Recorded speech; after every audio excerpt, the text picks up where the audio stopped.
નમસ્કાર વિદ્યાર્થી મિત્રો, આજના સેશનમાં આપણે વોટ ઇઝ એથિક્સ નીતિશાસ્ત્ર એટલે શું એને સમજવાની કોશિશ કરીશું. જોડે આપણે અમુક પ્રકારની શબ્દાવલીઓ છે એને પણ સમજીશું, જેમ કે એથિક્સ અને મોરાલિટી વચ્ચે શું તફાવત છે, નૈતિક નિર્નૈતિક અને અનૈતિક વચ્ચે શું તફાવત છે, નીતિશાસ્ત્રની જે શાખાઓ જે છે એનો પણ મૂળભૂત ખ્યાલ આપણે આજના સેશનમાં સમજવાના છીએ. સેશનની શરૂઆત કરતા પહેલા બે સવાલોની ચર્ચા કરીએ કે ખરેખર આ પેપર જે છે એને કેમ ઇન્ટ્રોડ્યુસ કરવામાં આવ્યું, અને બીજો સવાલ જે છે કે ખરેખર આ પેપરથી રિયલી કઈ વસ્તુ ચેક થઈ રહી છે. પ્રથમ સવાલ જે છે કે આ પેપર કેમ ઇન્ટ્રોડ્યુસ થવામાં આવ્યું અને એને સમજવું ખરેખર જરૂરી છે. 2014માં એક ઇન્ટરવ્યુ હતું યુપીએસસીના ચેરમેનનું. ત્યારે એમને એક ઇન્ટરવ્યુમાં પ્રશ્ન પૂછવામાં આવ્યો કે શું તમને લાગે છે કે ખરેખર એક નીતિશાસ્ત્રનું એથિક્સનું પેપર ઇન્ટ્રોડ્યુસ કરવાથી જે ઉમેદવારો જે છે એ અધિકારી બનશે એટલે એ નૈતિક થઈ જશે, તમને એવું લાગી રહ્યું છે? એનો જવાબ ખરેખર બહુ સરસ હતો કે હા, નીતિશાસ્ત્રનું પેપર ઉમેરવાથી ઉમેદવારોમાં નૈતિકતાના મૂલ્યો વધશે એવું મને લાગી રહ્યું છે. પહેલી વસ્તુ તેમણે આ કીધી. અને બીજી જે વસ્તુ કીધી ખૂબ અગત્યની છે કે હા, મને લાગી રહ્યું છે કે નીતિશાસ્ત્રના પેપરને ઉમેરવાથી નૈતિક મૂલ્યો જે છે એ ઉમેદવારોમાં વધશે. બીજી વસ્તુ, જે ઉમેદવારો જે છે એ અનૈતિક કૃત્ય, જે સિવિલ સર્વન્ટ બની ગયા છે અને પછી અનૈતિક કૃત્ય કરી રહ્યા છે, ત્યારે એમને એક્ઝેક્ટ ખબર હશે કે મારું કૃત્ય જે છે એ અનએથિકલ છે અને કેમ છે ને ખબર હશે. એનાથી ફાયદો એક થશે કે એ ધીમે ધીમે એ કૃત્યથી અટકતો થશે. બીજું, પોતાના અનૈતિક કૃત્યને જસ્ટિફાય નહીં કરે, કારણ કે એને અંદરથી જ ખબર હશે કે આ મારું કૃત્ય જે છે એ અનૈતિક છે. અને બંને ખરેખર બહુ મજબૂત જવાબો છે. બીજો પ્રશ્ન આપણે પૂછ્યો હતો કે આ પેપરને ખરેખર ઇન્ટ્રોડ્યુસ કર્યું છે એનાથી કઈ વસ્તુ ટેસ્ટ થઈ રહી છે. તો આ પેપર એક પ્રકારનું રિટન ઇન્ટરવ્યુ છે. જીએસના જે બાકીના 3 પેપર છે, GS 1, 2 અને 3, એમાં આપણી પાસે કોઈ પણ સવાલ પૂછ્યો છે એના સંબંધિત આપણી પાસે કેટલી માહિતી જે છે એના આધારે નક્કી થશે કે આપણે એમાં કેવો સ્કોર કરીશું. આ પેપર થોડુંક અલગ છે. આમાં માહિતીની થોડી ઘણી જરૂરિયાત છે, થોડીક સમજની જરૂરિયાત વધુ છે. આ પેપરના માધ્યમથી આપણે શું છે એ ચેક થવાનું છે. એના કારણે જ આપણે એને રિટન ઇન્ટરવ્યુ કહીએ છીએ. આ પેપરમાં વ્યક્તિનું ચરિત્ર અને વ્યક્તિનું આચરણ કેવું છે એ બહુ વ્યવસ્થિત અને સટીક રીતે જજ થઈ જવાનું છે. 2 શબ્દો મેં કીધા, એક તો ચરિત્ર અને બીજું છે આચરણ. તો આ કઈ રીતે કરશું? તો આગળ આપણે સેશનમાં ધીમે ધીમે જેમ જેમ આપણે આગળ વધીશું એમ તમારે એક વસ્તુ યાદ રાખવાની છે કે આપણી પાસે પેપરમાં 3 કલાકનો સમયગાળો મળવાનો છે. ડિસ્ક્રિપ્ટિવમાં 7 મિનિટ અને કેસ સ્ટડી એક કેસ સ્ટડી લખવામાં 18 મિનિટનો સમય મળવાનો છે. સમય ઓછો હોય છે, અંદરથી જે વસ્તુ છે એ જ બહાર આવી જવાની છે. આપણે તો પ્રયત્ન એવો કરવાનો છે કે જે પણ મૂલ્યો, જે પણ વેલ્યુ સિસ્ટમ આપણે ભણવાના છીએ એને આપણે આત્મસાત કરીએ, અંદર જ ઉતારી નાખીએ તો એ નેચરલી બહાર આવવાનું છે, તો કોઈ ઇશ્યુ નથી. તો જે પણ આપણે સ્ટડી કરીએ છીએ, અભ્યાસ કરીએ છીએ, એને આપણે આત્મસાત કરતા જશું, જેથી આપણી જે લખાણની પદ્ધતિ જે છે એ સરસ બની જાય, આપણી જે મૂળ મૂલ્યો જે છે એ બહાર આવે. પેપર તો ઠીક છે, પરંતુ જીવનમાં પણ ખૂબ જરૂરી છે. ખરેખર તમે એથિકલ હશો તો સૌથી મોટો ફાયદો એ છે કે તમે તમારી ક્રેડિબિલિટી જે છે એ ખરેખર વધે છે. બહુ મોટો ફાયદો છે. એથિકલ વ્યક્તિ હોય અને અનએથિકલ વ્યક્તિ હોય, તમે સામાન્ય રીતે સમજો કે તમને પોતાને જ ખબર પડી જશે કે બંનેમાંથી ખરેખર જીવનમાં ખરા અર્થમાં સફળ કોણ થાય છે. તો આ અર્થ તમારે લોકોએ સમજવાનો છે. હવે શરૂઆત કરીએ એથિક્સની કે નીતિશાસ્ત્ર એટલે શું. મેં ચર્ચા કરી પ્રમાણે કે આ એક પ્રકારનું રિટન ઇન્ટરવ્યુ છે જેમાં વ્યક્તિઓનું ચરિત્ર અને આચરણ જે છે એનું પરીક્ષણ થવાનું છે. આ પેપર જે છે અથવા વિષય જે છે એ જ કરી રહ્યું છે. આ વિષયનું કામ શું છે? આ એક પ્રકારની ફિલોસોફીની એક બ્રાન્ચ છે જે વ્યક્તિના ચરિત્ર અને આચરણ માટેના માપદંડો જે છે એ માપદંડોનું નિર્માણ કરે છે. આ ફિલોસોફીની એક બ્રાન્ચ છે. તો પહેલી વસ્તુ આપણે એ સમજીએ કે આ માપદંડો અથવા તો વેલ્યુ જે છે એ આપણને કહે છે કે આવો વ્યક્તિ વેલ્યુ જેનામાં હશે, જેના ચરિત્રમાં હશે અને જેના આચરણમાં હશે, એવો વ્યક્તિ જે છે એ નૈતિક છે. તો ધીમે ધીમે આપણે એ સમજીએ કે ખરેખર એની વ્યાખ્યા શું છે. તો વ્યાખ્યા બહુ સરસ છે અને સરળ છે.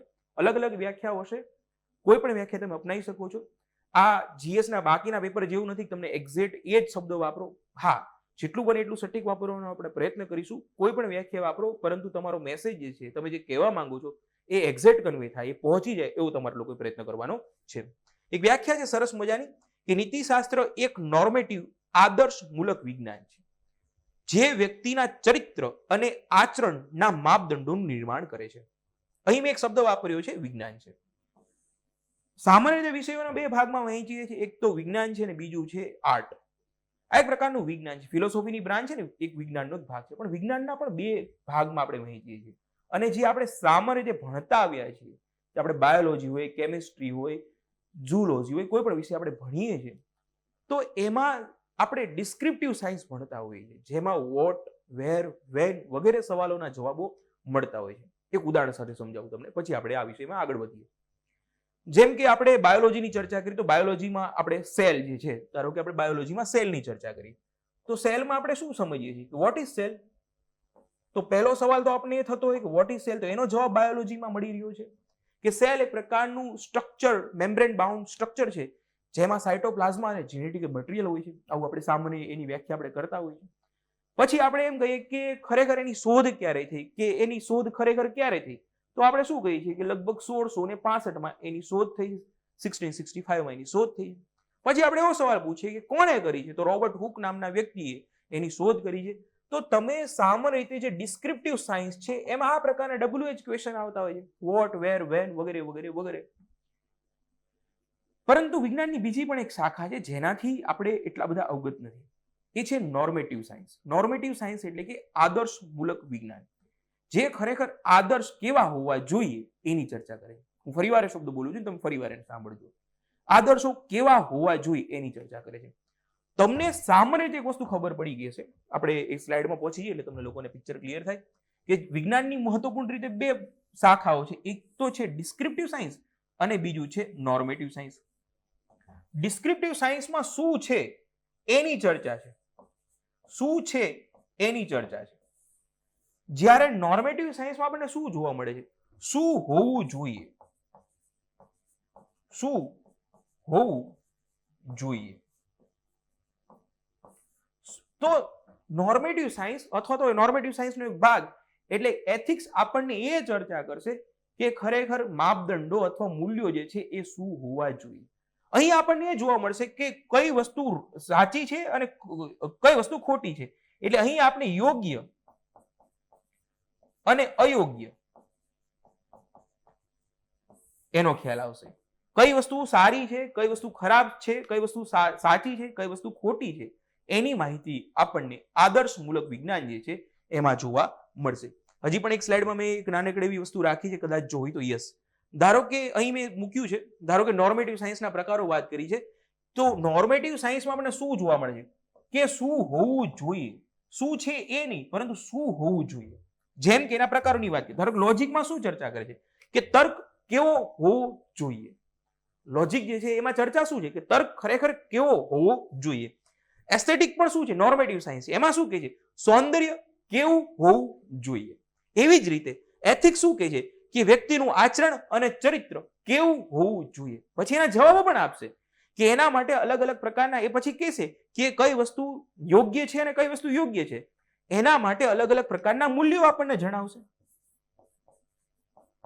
તો પહેલી વસ્તુ તમારે એ સમજવાની છે કે ખરેખર એથિક્સ એક પ્રકારનું નોર્મેટિવ સાયન્સ છે.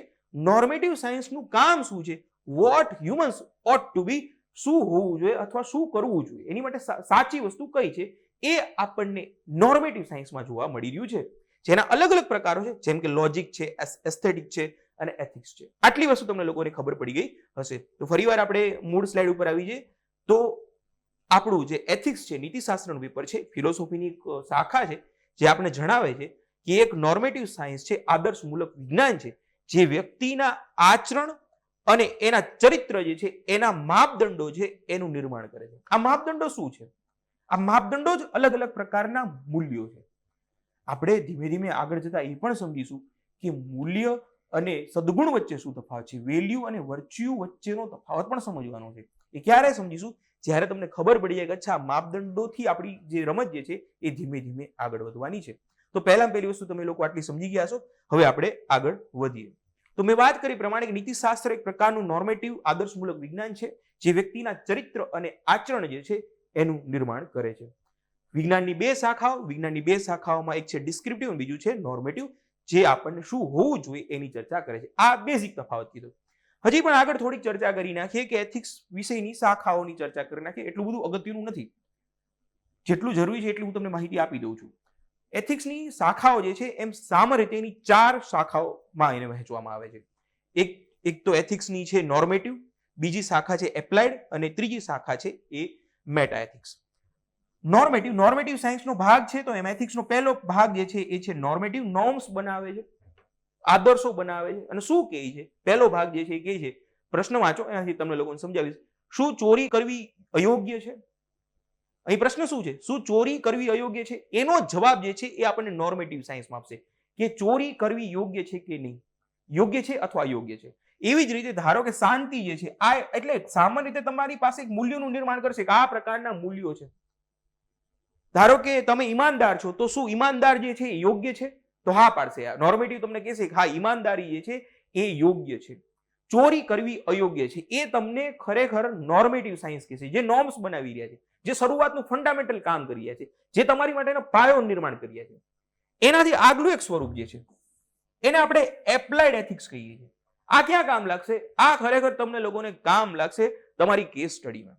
એપ્લાઇડ એથિક્સમાં શું છે કે આપણે વાત કરી નાખી કે કઈ વસ્તુ મૂલ્યોનું નિર્માણ કરી નાખ્યું, પરંતુ કોઈ એક સ્પેસિફિક સબ્જેક્ટ સાથે વાત કરશે. ધારો કે એન્વાયરમેન્ટલ એથિક્સ, એમાં એન્વાયરમેન્ટ સાથેના જોડાયેલા તત્વો હશે એની ચર્ચાઓ કરશે. ધારો કે આપણે વુમન સાથે વુમન એથિક્સ, તો વુમન એમ્પાવરમેન્ટ સાથેના સંબંધિત સવાલોની ચર્ચા કરશે. તો જો અહીં આપણે વાત કરી કે ચોરી કરવી અયોગ્ય છે, ચોરીની ચર્ચા કરી નાખી, પરંતુ હજી કોઈ સ્પેસિફિક લોકેશન ઉપર, કોઈ સ્પેસિફિક શબ્દ ઉપર અથવા તો એક સ્પેસિફિક વાત ઉપર આગળ પહોંચી જશે કે શું મૂવી પાયરસી પ્રકારનો ચોરીનો જ પ્રકાર છે, પણ હજી આગળ વધી જશે કે એમાં સ્પેસિફિક ચર્ચા કરશે કે શું મૂવી પાયરસી અયોગ્ય છે. ત્રીજો એક પ્રકારની પણ ચર્ચા કરી એ છે મેટા એથિક્સ, જે આપણે ખરેખર એનું કોઈ જ કામ નથી, પરંતુ એની પણ ચર્ચા કરી નાખું. તમારે એમાં રિસર્ચ કરવું હોય તો પણ થઈ જશે, ચિંતા ના કરતા. મેટા એથિક્સ શું કહેવા માંગે છે? મેટા એથિક્સ જે છે એને એથિક્સનું પણ એથિક્સ કહેવામાં આવે છે. મેટા એથિક્સ છે એ એથિક્સનું પણ એથિક્સ છે. એમાં કઈ ચર્ચા આવે છે? એમાં ચર્ચા જે છે એ ચોરી કરવી યોગ્ય છે અથવા તો મૂવી પાયરસી જે છે અથવા અયોગ્ય છે, તો બાયો પાયરસી જે છે એ યોગ્ય છે અયોગ્ય છે એની ચર્ચા નથી કરતું. એ ચર્ચા કરશે અયોગ્ય એટલે શું. ધારો કે આપણે કહીએ ડેથ પેનલ્ટી હોવી જોઈએ કે ના હોવી જોઈએ, તો એની માટે ચર્ચા કરશે, પરંતુ અહીં બહુ ડીપમાં જશે, એથિક્સના પણ એથિક્સની ચર્ચાઓ કરશે. તો આપણે આ સેક્શન જે છે એનું આપણે એટલું બધું જરૂરિયાત નથી. આપણે મૂળ રમત રમવાની છે એ છે નોર્મેટિવ અને એપ્લાઇડ એથિક્સમાં. એમાં આપણી શરૂઆત જે થશે એ છે નોર્મેટિવ એથિક્સ, અને ત્યાર પછી આપણે કેસ સ્ટડીમાં જેનો ઉપયોગ કરવાનો છે અથવા તો આપણા જે જવાબો ઘણા બધા હશે ડિસ્ક્રિપ્ટિવમાં એ પણ એપ્લાઇડ એથિક્સના આવશે, તો ત્યાં ઉપયોગ કરવાનો છે. પરંતુ આપણે શાખાઓ પ્રમાણે એને નથી સમજવાના. આ તો ખાલી જે વિષય જે છે એકેડેમિક જે છે એનો ભાગ કઈ રીતે પાડ્યા એની મેં તમને લોકોને માહિતી આપી છે. હજી પણ એક પ્રકાર છે, ચોથો પ્રકાર જે છે એને ડિસ્ક્રિપ્ટિવ એથિક્સ તરીકે ઓળખવામાં આવે છે. તમે આ જે પ્રકારો જે છે એની વાતને ભૂલી જશો તો પણ કોઈ ચિંતા નથી, પરંતુ એક મારી ફરજ જે છે એથિકલ મારું મૂલ્ય છે, મારે તમને એની માહિતી આપવી જોઈએ. ડિસ્ક્રિપ્ટિવ એથિક્સમાં બેઝિકલી પ્રશ્ન એવો પૂછવામાં આવે છે કે અહીં બેઠેલા લોકોમાંથી કેટલા લોકો એવું માને છે કે ચોરી કરવી અયોગ્ય છે.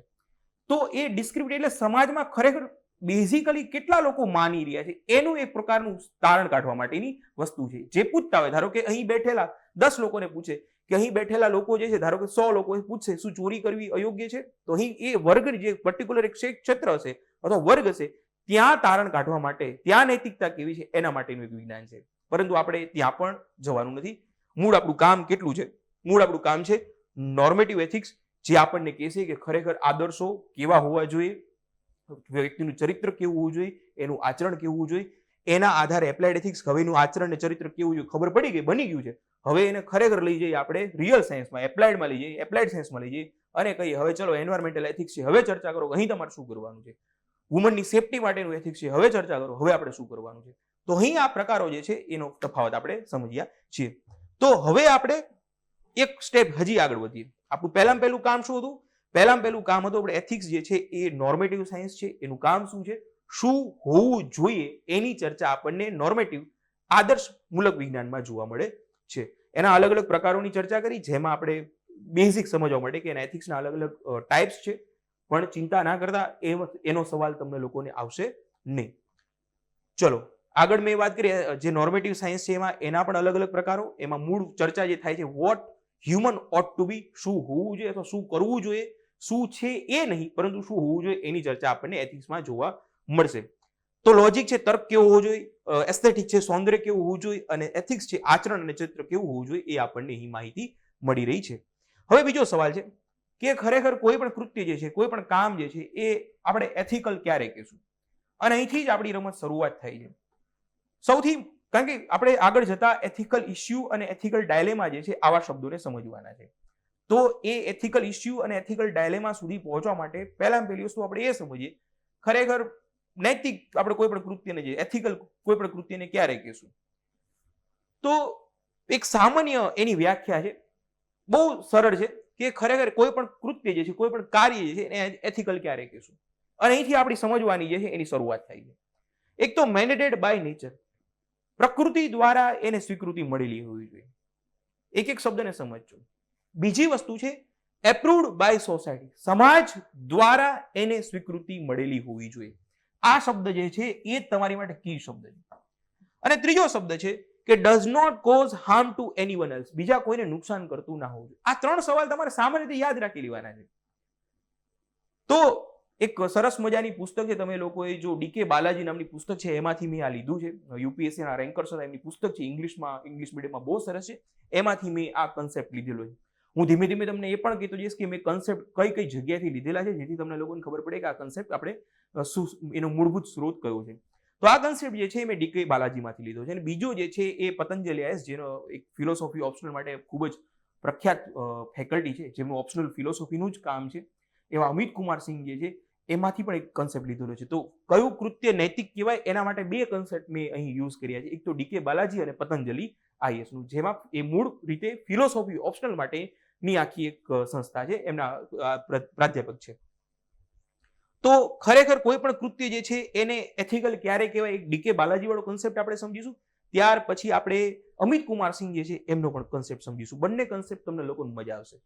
પહેલા સરળ જે છે, યુપીએસસીમાં સારો રેન્ક હતો ડીકે બાલાજીનો 2014માં જ એમને પોતે યુપીએસસી ક્રેક કરી હતી. ઈરા સિંગલ જ્યારે ફર્સ્ટ રેન્ક બન્યા ત્યારની વાત છે.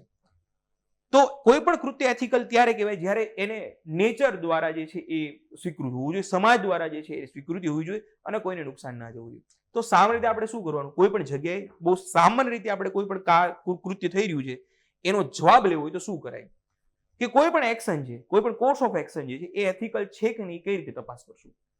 અને ધીમે ધીમે એથિક્સમાં ખાસ યાદ રાખજો કે આપણા પોતાના પ્રિજ્યુડાઇસ, આપણી પોતાની પૂર્વ ધારણાઓ જે એમાંથી ખરેખર બહાર નીકળીને ભણજો, એને સમજવાની કોશિશ કરજો. કારણ કે ઘણી બધી પૂર્વ ધારણા છે, આપણે બાંધી લીધું છે કે આ જ વસ્તુ સાચી છે અને આ જ વસ્તુ ખોટી છે, ત્યાંથી આપણે બહાર નીકળવું પડશે. તો કોઈ પણ કૃત્ય જે છે આપણે આ રીતે સમજવું. આ રીતનો ચાર્ટ, જો આ ચાર્ટ પણ એટલા માટે મેં દોર્યા છે જેથી કરીને તમે પરીક્ષામાં દોરી શકો, તમે એને મેન્શન કરી શકો. આ પ્રકારના ચાર્ટ બનાવતા રહેજો. એટલે ડાયાગ્રામ પણ હું તમને લોકોની પીપીટીમાં સાથે સાથે આપતો રહીશ, જેથી તમે એનો ઉપયોગ કરી શકો. તો કોઈ પણ એક્શન જે છે તો તમારા રીતે કોઈ પણ જગ્યાએ તમને સવાલ પૂછે તો આ પ્રકારનો ચાર્ટ બનાવી શકો છો. તો કોઈ પણ કૃત્ય જે છે એ શું તમારે પોતે સવાલ પૂછવાનો કે શું એ નેચર દ્વારા સ્વીકૃતિ મેન્ડેટેડ છે. જો ના હોય તો એ અનએથિકલ છે, જો એ ના હોય તો આપણે એને અનએથિકલ કહી દઈશું. હા છે તો હજી આગળ વધીશું. બીજો સવાલ આપણે પૂછશું કે શું ખરેખર એ બીજા કોઈને નુકસાન કરે છે. જો નુકસાન કરતું હોય તો આપણે એને અનએથિકલ કહી દઈશું. શું ખરેખર કોઈને નુકસાન કરી રહ્યું છે. ત્રીજો સવાલ આપણે પૂછશું કે ખરેખર એ પછી અત્યારે કોઈને નુકસાન કરે છે, એ પછી કોઈને નુકસાન કરે છે. જો કરતું હશે તો આપણે એને અનએથિકલ કરી દઈશું. અને જો ના કરતું, ત્રીજો સવાલ પૂછશું કે ખરેખર શું એ સોસાયટી પ્રમાણે છે, સમાજ દ્વારા સ્વીકૃત જે છે. આ સવાલ બહુ અગત્યનો છે અને અહીં જ પહેલી આપણી સમજણ જે છે એનો વિકાસ થવાનો છે. તો સોસાયટી દ્વારા એ સ્વીકૃતિ છે. જો ના હોય તો આપણે એને અનએથિકલ કહીશું અને જો હશે તો આપણે એને એથિકલ કૃત્ય કહીશું. તો એક આ વસ્તુ યાદ રાખવાની છે, પરંતુ હજી પણ અહીંથી આપણને એટલો બધો કન્સેપ્ટ ક્લિયર નથી થતો. કોઈ પણ કૃત્ય જે છે એને એથિકલ કે અનએથિકલ ક્યારે કહીશું, એના માટે મને જે અમિત કુમાર સિંહ જે છે એમનો કન્સેપ્ટ બહુ સારો લાગે છે, એ હું તમને લોકોને સમજાવી. 4-5 વસ્તુ કીધી છે જેના આધારે આપણે નક્કી કરી શકશું કે કોઈ પણ કૃત્ય જે છે એ એથિકલ છે કે નહીં. શબ્દો પહેલા વાંચીએ કઈ કઈ વસ્તુ કીધી છે. પહેલી વાત કરી છે ફ્રી વિલ. ફ્રી વિલ એટલે કે પોતાની સ્વતંત્ર ઈચ્છાથી. બીજી વાત કરી છે ઓપ્શન, કે વ્યક્તિ પાસે વિકલ્પ હોવા જોઈએ. ત્રીજી વસ્તુ છે નોલેજ, તમારી પાસે નોલેજ હોવું જોઈએ. ચોથી વસ્તુ કીધી છે પ્રેશરલેસ, દબાણ ના હોવું જોઈએ. અને પાંચમી વસ્તુ કીધી છે એકાઉન્ટેબલ હોવા જોઈએ. કોઈ પણ કૃત્ય ખરેખર એથિકલ છે કે નહીં એ તપાસ કરવા માટે આપણી પાસે આટલા ઓછામાં ઓછા 5 જેટલા માપદંડો આપણી પાસે છે. આપણે આગળ તો ચર્ચા કરી, એના સિવાયના 5 માપદંડો છે. કયા કયા? કે આપણે કોઈ પણ કાર્ય કરીએ છીએ શું આપણી સ્વતંત્ર ઈચ્છાથી કરીએ છીએ કે નથી કરતા, એ બહુ મોટો સવાલ છે. શું આપણી ખરેખર આપણી પાસે વિકલ્પો જે છે ઉપલબ્ધ છે કે નહીં, એ પણ ખૂબ મોટો સવાલ છે. તમે રસ્તામાં જઈ રહ્યા છો, તમે ટ્રેન ચલાવો છો અને ધારો કે તમે એરોપ્લેન ચલાવી રહ્યા છો, અને ધારો કે આપણે અમદાવાદનો પ્લેન ક્રેશ થયું તો શું એ પાયલોટ જે છે અને કો પાયલોટ છે એમની એક્ટિવિટી જે છે એ શું ખરેખર અનએથિકલ હતી? એમની પાસે ઓપ્શન હતા, એમની પાસે વિકલ્પો હતા કે પ્લેનને ઉડાઈ શકે? તો એમના કૃત્ય એમની પાસે શું ફ્રી વિલ હતી? પોતાની સ્વતંત્ર ઈચ્છાથી પોતે નિર્ણય લઈ શકતા હતા? સમજો આ વસ્તુ. અમદાવાદનો જે પ્લેન દુર્ઘટના જે બની છે તો એમની પાસે ફ્રી વિલ હતી કે એમને પોતે નિર્ણય લીધો છે કે અહીં જ ભટકાડવું છે? એમની પાસે શું વિકલ્પો હતા બીજા? એમને શું એમની પ્લેન ઉપર કમાન્ડ હતી ખરી? સવાલ પૂછજો આર્ય. અને એથિક્સ ખરેખર સવાલ ઉપર ચાલશે. તમે જેટલા સવાલો પૂછશો એટલો તમને લોકોને જવાબ મળવાનું ચાલુ થવાની છે. બીજી વસ્તુ કે નોલેજ હોવું ખાસ જરૂરી છે. કોઈ વ્યક્તિને નોલેજ જ નથી ને એનું કોઈ કૃત્ય થઈ રહ્યું છે તો શું આપણે એને એથિકલ કહેશું કે નહીં કહીએ? અને આ થોડાક ડીપ અને બ્રોડ સેન્સમાં આ ચર્ચા કરવાની છે. નોલેજ એટલે સામાન્ય નોલેજની ચર્ચા ને. ધારો કે તમને ખબર જ નથી ભ્રષ્ટાચાર કરવો જોઈએ કે ના કરવો જોઈએ, તમે ભ્રષ્ટાચાર કરી નાખો, એ સાયન્સમાં અહીં ચર્ચા નથી કરવામાં આવી. પરંતુ ધારો કે હું મેડમ ક્યુરી જે છે એમને રેડિયમની શોધ કરી તો એમને ખબર જ નથી કે રેડિયમ જે છે એ એમના શરીર ઉપર કેટલું નુકસાન પહોંચાડે છે. સમજવું છે કહેવા માંગુ છું એક મોટા સ્વરૂપમાં. તો મેડમ ક્યુરી જે છે 2 વખત નોબેલ પ્રાઇઝ મળેલો છે તો એમને ખબર જ નથી કે રેડિયમથી ખરેખર એક શરીર ઉપર કેટલું નુકસાન જઈ રહ્યું છે. તો શું એમનું કામ જે છે આપણે અનએથિકલ કહીશું? નહીં કહીએ. કેમ નહીં કહીએ? કારણ કે એમની પાસે ત્યારે જેને 2 નોબેલ પ્રાઇઝ મેળવેલા છે 1903માં અને 1911 2 વખત મળેલા છે, એમને નથી ખબર કે આ રેડિયમનું નુકસાન શું જઈ રહ્યું છે. તો એમની પાસે જ્ઞાન હતું, એમની પાસે નહોતું. તો આપણે એ કૃત્યને ખરેખર આપણે અનએથિકલ કહીશું? ત્યારે નહીં કહીએ, પણ અત્યારે કોઈ રેડિયમનો દુરુપયોગ કરશો તો આપણે કહીશું ખરેખર આ તો અનએથિકલ કૃત્ય છે, સમાજનું નુકસાન જઈ રહ્યું છે. સમજો. તો તમારી પાસે એ સમયમાં નોલેજ હોવું જોઈએ. ધારો કે તમે અત્યારે ચા પી રહ્યા છો અને તમને ખબર જ નથી ચા પીવાથી ખરેખર હ્યુમન જે છે સ્પીસીસ એક્સટિંક્ટ થઈ જશે, એ આખી જે પ્રજાતિ છે એનો નાશ થઈ જશે. તમારી પાસે અત્યારે નોલેજ જ નથી. એટલે એક હાઇપોથેટિકલ એક્ઝામ્પલ આપી રહ્યો છું, એવું નથી થવાનું, ચિંતા ના કરતા.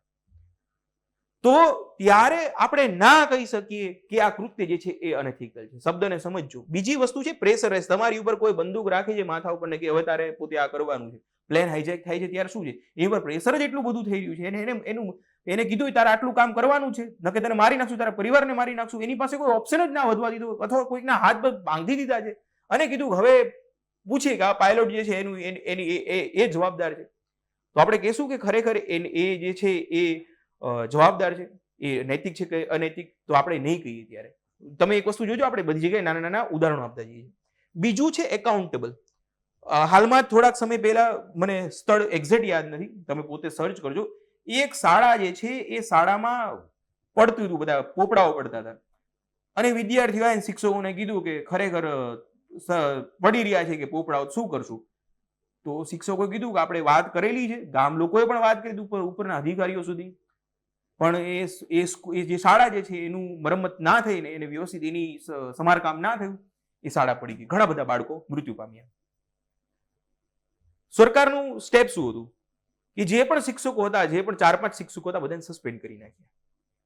તમે શાંતિથી વિચારો, તમે જ વિચારો કે ખરેખર શું એ શિક્ષકો એકાઉન્ટેબલ હતા એ શાળાના નિર્માણ માટે? એ તો એકાઉન્ટેબલ હતા, એ ઉત્તરદાયિત્વ હતા એ બાળકો જે છે એમના ભવિષ્ય માટે, એના માટે એકાઉન્ટેબલ છે. પરંતુ જે શાળાનું સ્ટ્રક્ચર જે છે, એનું બાંધકામ જે છે, શું એના માટે એ લોકો એકાઉન્ટેબલ છે? નથી. તો એમનું કાર્ય એ રીતે અનએથિકલ નથી. તો કોઈ પણ કૃત્યને તમારે લોકોએ પોતે જવાબ જ્યારે લખી રહ્યા છો, અને કેસ સ્ટડીમાં પણ આ વસ્તુ તમારે લોકો યાદ રાખવાની છે કે કોઈ પણ કૃત્ય કરતી વખતે તમને ખબર હોવી જોઈએ કે ફ્રી વિલથી થયેલું છે, એની પાસે વિકલ્પો શું ઉપલબ્ધ છે. ધારો કે મેં જે અમદાવાદની પ્લેન દુર્ઘટનાની ચર્ચા કરી તો એમાં પાયલોટને આપણે અનએથિકલ કૃત્ય કહીશું? નહીં કહી. એમની પાસે એમની ફ્રી વિલ જ નથી, એમની પાસે વિકલ્પો ઉપલબ્ધ જ નથી. એમને સારામાં સારો પ્રયત્ન કર્યો છે પરંતુ પ્લેન ક્રેશ થઈ ગયું છે. તો ત્યારે આપણે કહીશું એમની પાસે નોલેજ. મેડમ ક્યુરીનો એક્ઝામ્પલ આપ્યું, શું રેડિયમની એમને ત્યારે એમને રેડિયમથી કેટલું મોટું નુકસાન થાય છે એમને ખ્યાલ નથી? એમની જે ડેડ બોડી છે એને એકદમ કોન્ક્રીટમાં એમને એકદમ અત્યારે રાખવામાં આવી છે. ત્યાં સામાન્ય લોકો સુધી પહોંચવા પણ નથી આવ્યું, કારણ કે રેડિયમ એટલું ખતરનાક છે કે એનું નુકસાન વર્ષો સુધી થઈ રહ્યું છે. તો આ વસ્તુ તમારે લોકોએ અંદર આત્મસાત કરવાની છે કે કોઈ પણ કૃત્ય જે છે, કોઈ પણ કામ જે છે એ આપણું એથિકલ અથવા અનએથિકલ ક્યારે રહેશે. હવે એક બહુ અગત્યનો અને મસ્ત મજાનો અને લગભગ લોકોને કન્ફ્યુઝ કરતો સવાલ, એટલે કે what is the difference between ethics and morality. તો એક સરસ મજાનું ઉદાહરણ છે, સમજવાની કોશિશ કરીએ. ધારો કે તમે એક સંસ્થામાં રિસેપ્શનિસ્ટ તરીકે તમે જોડાયો છો. સંસ્થાનું નામ છે ફોકસ લાઈવ. મારી સંસ્થા છે, હું તમને દર મહિને 25,000 રૂપિયા આપું છું. એક્ઝામ્પલ છે, આપીશ નહીં પરંતુ સમજાવવા માટે. અને મેં તમને લોકોને કીધું છે કે ભાઈ આપણે ખરેખર વિદ્યાર્થીઓને એડમિશન કરવાના છે, કોઈ પણ હાલતમાં કરવાના છે. મેં તમને વાત કરી છે. અને જે પણ ઉમેદવાર આપણને પૂછવા આવે છે, આપણે આપણામાં એડમિશન થાય એવો આપણે પ્રયત્ન કરવાનો છે. તમે રિસેપ્શનિસ્ટ છો, 25,000માં તમે રેડી થઈ ગયા છો. હવે એવામાં એક ભૂતપૂર્વ ઉમેદવાર આવે છે, સમજો ભૂતપૂર્વ ઉમેદવાર છે એટલે એને પોતે પહેલા બેટિંગ કરેલી છે. સમજો એક ભૂતપૂર્વ ઉમેદવાર છે, ઘણી બધી મીન્સ લખેલી છે ભાઈ અથવા બેને, પણ ભેગું ના થયું પરિસ્થિતિના કારણે. હવે એનો નાનો ભાઈ ખરેખર મીન્સ લખી રહ્યો છે, સમજો એનો નાનો ભાઈ મીન્સ લખી રહ્યો છે અને એમની આર્થિક સ્થિતિ જે છે એ સારી નથી, એમની જે ઇકોનોમિક કન્ડિશન જે છે એ સારી નથી, ખરાબ છે. અને એનો નાનો ભાઈ આપી રહ્યો છે અને બહુ વર્ષો ભૂતપૂર્વ ઉમેદવારે તો વર્ષો આપ્યા છે, એમણે 10 વર્ષ કાઢી નાખ્યા અને પછી એમના નાના ભાઈએ પણ 5-6 વર્ષ કાઢી નાખ્યા છે. પહેલા કંઈક કામ કરતા પછી ભૂતપૂર્વ ઉમેદવારે કીધું હું ના થયું તો હવે તારે થવું પડશે, એણે પણ આપી દીધા વર્ષો, એમની પણ ઉંમર થઈ ગઈ છે, છેલ્લો ટાઈમ છે એમની પાસે. હવે એમને એફએલટી જે છે ફૂલ લેન્થ ટેસ્ટ સિરીઝમાં એમને જોડાવવું છે, સમજો એને ખરેખર એફએલટીમાં જોડાવવું છે અને એમને નામ સાંભળ્યું છે ફોકસ લાઈવનું કામકાજ જોરદાર છે. અરે પોતે પોતાના નાના ભાઈ સાથે આવે છે, તમને બધી માહિતી આપે છે કે ભાઈ જો મારા ભાઈનો છેલ્લો અટેમ્પ છે, હું પોતે ભૂતપૂર્વ ઉમેદવાર રહી ચૂકેલો છું, મુખ્ય પરીક્ષા ઇન્ટરવ્યુ સુધી પહોંચેલો છું, નાનો ભાઈ છે, આ વખતે માર્ક વધારવા છે ગમે હાલતમાં, અને તમને માહિતી આપે છે. એવામાં એ ભૂતપૂર્વ ઉમેદવારને બીજા પણ લોકોએ કીધું હોય છે કે ભાઈ તું ફોકસ લાઈવની જગ્યાએ ઝૂબી ડૂબીમાં જઈ આવ, ત્યાં અત્યારે ખરેખર કામકાજ બહુ સરસ છે. ફોકસ લાઈવનું કામકાજમાં થોડો ફેરફાર આવ્યો છે. અહીં ટેસ્ટ સિરીઝ જે છે એ 6,000 રૂપિયા લે છે, 5,000 રૂપિયા લે છે અને અહીં જે ટેસ્ટ સિરીઝ એફએલટી આખો પ્રોગ્રામ ચાલે છે એ માત્ર 1,000 રૂપિયામાં થઈ જાય છે. તમને વિચાર આવે છે કે બેઝિકલી શું કરવું જોઈએ, આ બધું પ્રશ્ન થઈ રહ્યો છે. ભૂતપૂર્વ ઉમેદવાર વિચાર્યો છે 5,000 ને 1,000માં જે પણ પરિસ્થિતિ છે આપણે 5,000 ખર્ચી નાખીએ, નામ આટલું સારું, શા માટે આપણે થોડું ઘણું પણ જતું કરીએ. તમે રિસેપ્શનિસ્ટ છો અને તમને ખબર છે, હવે જો પિક્ચર ચાલુ થાય છે, આ સ્ટોરી એટલા માટે સમજવાની છે કે આપણે જે મોરાલિટી અને એથિક્સ વચ્ચેના તફાવતને સમજવા માટે સ્ટોરી તમને કહી રહ્યો છું. હવે અહીં ઘટના એવી બને છે તમને ખબર છે કે હા ફોકસ લાઈવનું નામ બહુ જોરદાર છે, એટલા માટે હું જોડાયો છું, પગાર પણ મળી રહ્યો છે, પણ ખરેખર જે એફએલટી બનાવતા હતા, જે ખરેખર મોડેલ આન્સર બનાવતા હતા, એ ખરેખર ઝૂબી ડૂબીમાં જતા રહ્યા છે. તો ખરેખર અને તમને આની સ્થિતિ ઉપરથી એના મમ્મી પપ્પા પણ નથી, બધી ખરાબ જ હાલત છે, એ પાસ થાય એવું તમે અંદરથી વિચારી રહ્યા છો. હવે તમારી પાસે બે જવાબો હોય છે, તમે એને ગમે એમ કરીને 5,000 ભરાઈ નાખો અથવા 50 લાખ ભરાઈ નાખો. સમજો પૈસા કરતા મહત્વનું શું છે, તમને ખબર છે કે અહીંયા જોડાય એના કરતા અહીં જોડાય વધુ અગત્યનું છે. જો અહીં હું મારું જ નેગેટિવ કહું છું, નૈતિક રીતે આ આપણી નૈતિકતા છે, કોઈનું ખરાબ કેવા કરતા અહીં પોતાનું જેટલું બને એટલું કહી દેવું. ઉદાહરણોમાં પણ આપણે બીજાને કોઈને નીચા પાડવા કરતા ઉદાહરણોમાં પણ પોતાને પાડી દઈએ તો એ વધુ સારું છે. તો અહીં તમને ખબર છે કે તમે રિસેપ્શનિસ્ટ છો, તમને ખબર છે કે અહીં કરતા આપણે અને આ ઉમેદવારને અહીં મોકલવો જોઈએ, પણ અહીં તમારી પાસે બે સમસ્યા છે. તમે પૈસા તો મારી પાસે જ લ્યો છો 25,000 રૂપિયા, અને તમને એ પણ ખબર છે કે પૈસા આવશે તો આ ફોકસ લાઈવમાં કઈ એવું નથી ઢગલો પૈસા આવશે, માંડ ભેગું થાય છે. લાઇટ બિલના પૈસા અમુક વાર હોતા નથી, ઓફિસ ખાલી કરાવવા માટે જે ઉપરથી જે માલિક જે છે એ હેરાન કરતા હોય છે, પૈસા આપો. તમને એ પણ ખબર છે કે ભાઈ આપણી હાલત શું છે. બીજી બાજુ તમને એ ખબર છે કે જે ખરેખર મોડલ આન્સર બનાવતા, જે ક્વેશ્ચન બનાવતા હતા એ ઝૂબી ડૂબી જતા રહ્યા છે. આપણામાં ચિંતા ન કરતા, આપણામાં આપણે જ બનાવી છે એટલે જતા નથી રહેતા, ખાલી એક્ઝામ્પલ માટે. તમને ખબર છે કે ઝૂબી ડૂબીમાં જતા રહ્યા, ઝૂબી ડૂબી નામના ક્લાસીસમાં જતા રહ્યા છે. તો તમારી પાસે દ્વિધા છે કે યાર હું ફોકસ લાઈવનું ખાઉં છું, મારે ખરેખર ફોકસ લાઈવનું કરવું જોઈએ, અથવા તો મારા વ્યક્તિનો છેલ્લો ટાઈમ છે, એનું ભવિષ્યનો સવાલ છે, તો મારે એને ખરેખર ઝૂબી ડૂબી મોકલી દેવું જોઈએ. અને ઝૂબી ડૂબી તમને ખબર છે કે જે વ્યક્તિ ત્યાં એને મેન્ટર કરશે એને ખરેખર પાસ થવાના ચાન્સીસ પણ વધુ તમને ખબર છે.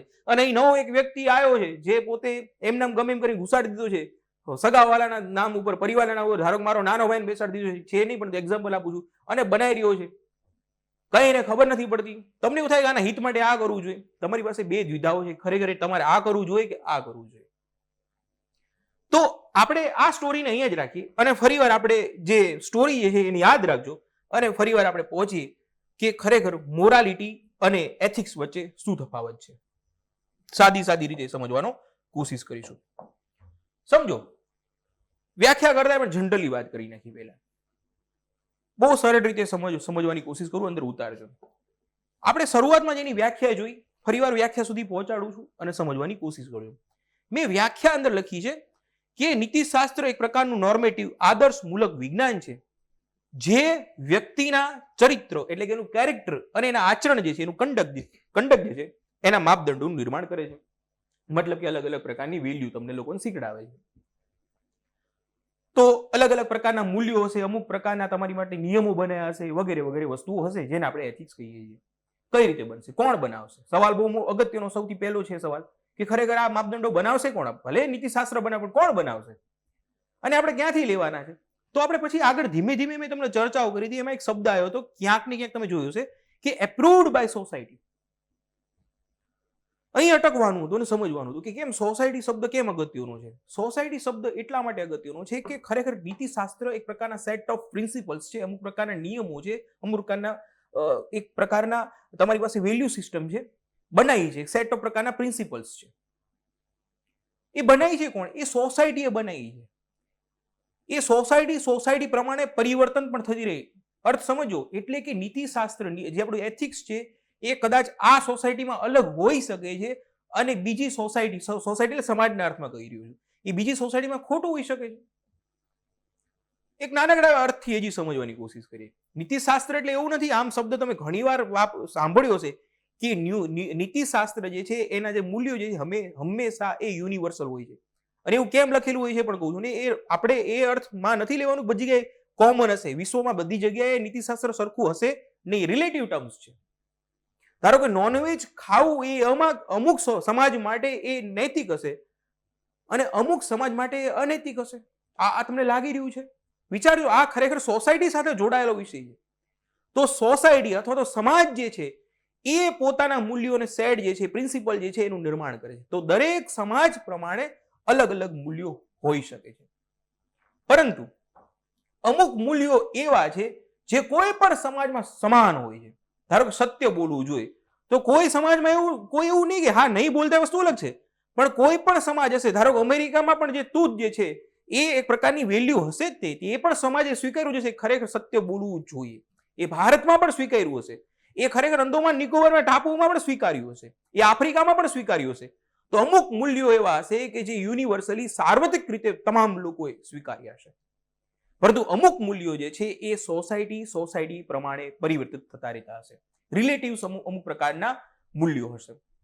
તો અહીં આપણે એ સમજવાનું છે કે સમાજ પ્રમાણે અને સમય પ્રમાણે આપણા મૂલ્યો જે છે એ પરિવર્તિત થઈ રહ્યા છે. ફરીવાર બોલું છું, ફરીવાર સાંભળજો. સમાજ પ્રમાણે, સ્થળ પ્રમાણે અને સમય પ્રમાણે આપણા મૂલ્યો જે છે એ બદલાય છે. ધારો કે અમેરિકામાં શોર્ટ્સ પહેરવા એ કોઈક સમાજ માટે અનએથિકલ નહીં હોય, પરંતુ સમજો આજથી લગભગ 1000 વર્ષ પહેલા, હજી તમને સમય અને વ્યક્તિ અને સ્થળ બધું ફેરફાર કરીને કહું છું, આજના સમયમાં અમેરિકા લઈ લ્યો, 1000 વર્ષ પહેલા ભારતમાં લઈ લ્યો, ત્યારે કોઈ સ્ત્રી શોર્ટ્સ પહેરતી હોય, જે વસ્ત્રોનો નીચેનો ભાગ જે છે સ્ત્રીઓ માટેના એને શોર્ટ્સ કહેતા હોય છે, તો એ જ્યારે પહેરે તો એને એ સમાજમાં શું એને એથિકલ ગણતા હશે? હજી પણ બીજું ઉદાહરણ આપીએ. ધારો કે વર્ષો પહેલા સમાજમાં પડદા પ્રથા હતી, હજી પણ છે, તમને લોકોને ખબર હશે, પણ શું આપણે અમેરિકામાં શું પડદા પ્રથા જે છે જેને આપણે લાજ કહીએ છીએ, તો અમેરિકામાં પડદા પ્રથા જે છે એને શું એથિકલ કહીશું?